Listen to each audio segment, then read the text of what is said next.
Hello बच्चों, आइए प्रश्न को देखते हैं। पूर्ण सहसंबंध होने पर दोनों समासरण रेखाएं क्या होती है। यहाँ खाली स्थान भी भरना है।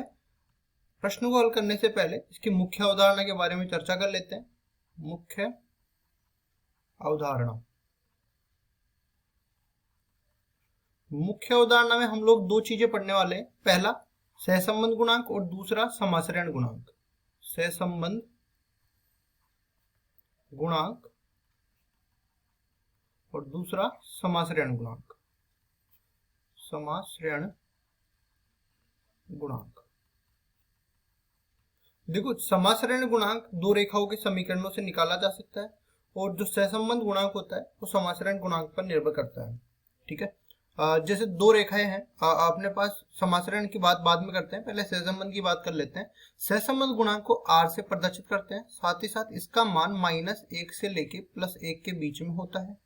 अगर r का मान, पहला केस में ले लेता हूं, देखो r का मान अगर या तो -1 हो जाए या फिर +1 हो जाए, इन दोनों में से कोई एक हो जाए तो इसको बोलते हैं पूर्ण सहसंबंध।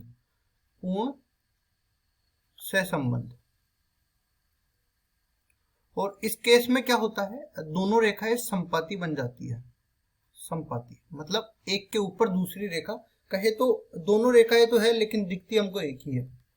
दूसरा, अगर r का मान 0 बन जाए तो इसको कह सकते हैं कोई सहसंबंध नहीं। कोई सहसंबंध नहीं। कोई सहसंबंध नहीं, तब अपनी रेखाएं जो है वो होती है लंबवत। लंबवत। और तीसरा अपने पास आता है जब r का मान -1 से लेके +1 के बीच में आ जाए, जहां पे r का मान 0 के बराबर नहीं हो। इस केस में अल्प सहसंबंध इसको बोलते हैं, अल्प सहसंबंध। और इस केस में क्या होता है, दोनों रेखाएं किसी ना किसी कोण पे होती है, जो कोण अपने पास न्यून कोण होता है। न्यून कोण पर रेखाएं, न्यून कोण पर होती है दोनों रेखाएं। अब हमें बोला है कि पूर्ण सहसंबंध होने पर दोनों समासरण रेखाएं क्या होती है, तो दोनों समासरण रेखाएं संपाती होती है। तो अपना उत्तर तो ये हो गया कि दोनों समासरण रेखाएं संपाती होती है।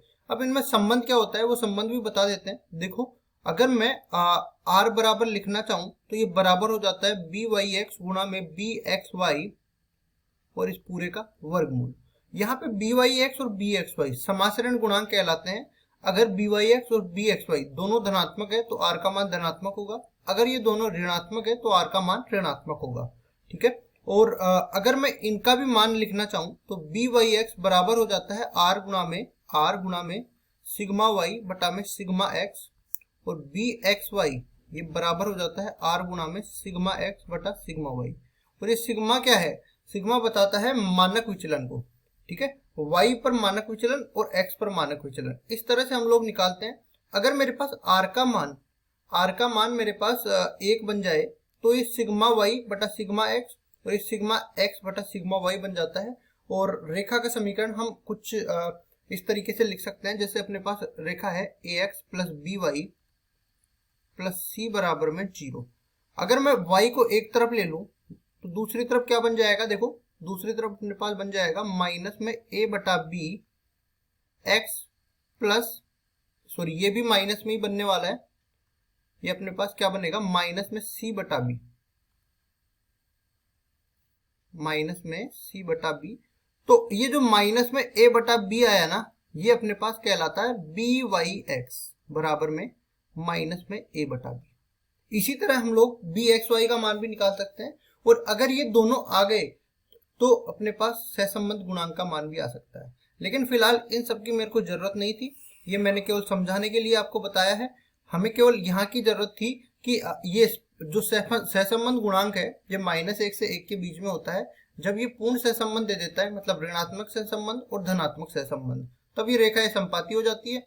और अगर r का मान 0 हो जाता है, मतलब कोई सहसंबंध नहीं होता है, तब रेखाएं लंबवत हो जाती है। और r का मान -1 से +1 के बीच, जहां r 0 नहीं है, तब अल्प सहसंबंध होता है और रेखाएं किसी न्यून कोण पर विद्यमान होती है।